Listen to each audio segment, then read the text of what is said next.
News lunch box. নমস্কার, আপনি শুনছেন রেডিও মানি 9 আর এখন সময় নিউজ লাঞ্চ বক্সের। আমি সহেলি। চলুন আজকের গুরুত্বপূর্ণ খবরগুলি দেখে নেওয়া যাক।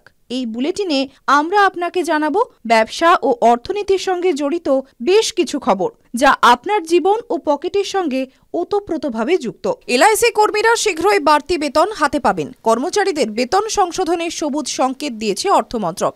এ নিয়ে একটি বিজ্ঞপ্তিও জারি করা হয়েছে। এই পদক্ষেপের ফলে এলআইসি কর্মীদের বেতন 17% বৃদ্ধি পাবে। এই বর্ধিত বেতন গত 1 আগস্ট 2022 থেকে কার্যকর বলে বিবেচিত হবে। এর ফলে উপকৃত হবেন 1.10 লক্ষের বেশি কর্মচারী। বেতন সংশোধনের জন্য বার্ষিক প্রায় 4000 কোটি টাকা অতিরিক্ত খরচ হবে সংস্থার। এপ্রিলে বৈদ্যুতিক বাইকের বিক্রি 50% হ্রাস পেয়েছে। সরকারি পরিবহন পোর্টাল বাহনের তথ্য অনুসারে মার্চ মাসের রেকর্ড 1.36 লক্ষ দুচাকার গাড়ি বিক্রি হয়েছে, কিন্তু এপ্রিলে মাত্র 64,000 বাইক বিক্রি হয়েছে। প্রথম সারির এক বৈদ্যুতিক স্কুটার প্রস্তুতকারক সংস্থার কর্তার কথায় এপ্রিল মাসে সাধারণত গাড়ি কম বিক্রি হয়। পাশাপাশি সংস্থাগুলি এই সময় কম গাড়ি উৎপাদন করছে। এর কারণ ফেম 2 প্রকল্প বন্ধ করে দিয়েছে সরকার। গত 31 মার্চ ফেম 2 প্রকল্প শেষ হয়েছে। তবে ভারী শিল্প মন্ত্রকের অধীনে 500 কোটি টাকার ইএমপিএস প্রকল্পে 3 লক্ষেরও বেশি যানবাহনের 10,000 টাকা পর্যন্ত সহায়তা দেওয়ার সিদ্ধান্ত নেওয়া হয়েছে। তবে মোট 2 হুইলার ইভি বিক্রি 30% বেড়ে FY24 তা হয়েছে 9.40 লক্ষ ইউনিট।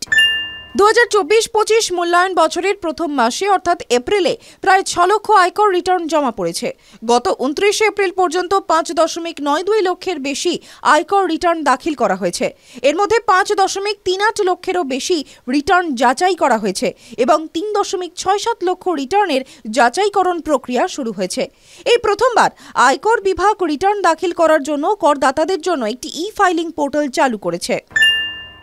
7,961 কোটি টাকার 2000 টাকার নোট এখনও বাজারে রয়েছে। রিজার্ভ ব্যাংক জানিয়েছে যে গত 30 এপ্রিল পর্যন্ত 2000 টাকার নোটের মোট 97.76% ই ব্যাংকিং সিস্টেমে ফিরে এসেছে। রিজার্ভ ব্যাংক সম্প্রতি একটি বিবৃতি জারি করে এই তথ্য জানিয়েছে। প্রসঙ্গত 2023-এর 19 মে রিজার্ভ ব্যাংক 2000 টাকার নোট প্রত্যাহার করার কথা ঘোষণা করেছিল। এই সময় সারা দেশে মোট 3,56,000 কোটি টাকার 2000 টাকার নোট ছিল।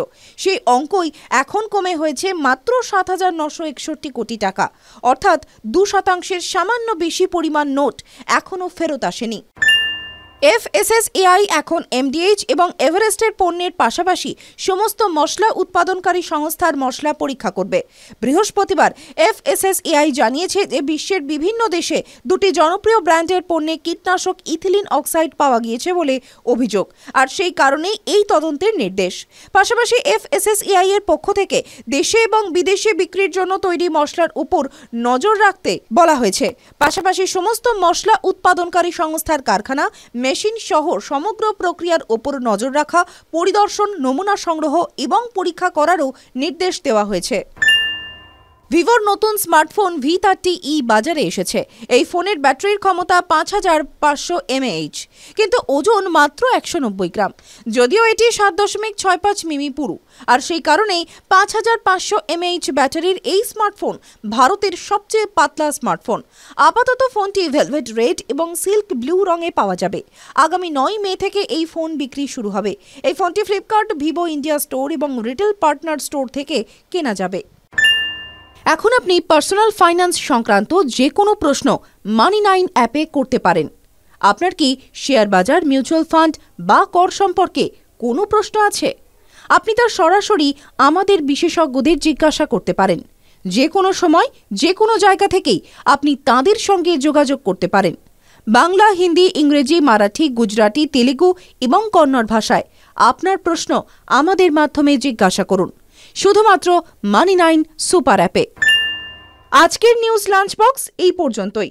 শুনতে থাকুন রেডিও মানি 9। ব্যবসা ও অর্থনীতির সর্বশেষ খবরের আপডেট পেতে এখনই মানি 9 সুপার অ্যাপ ডাউনলোড করুন। News lunch box.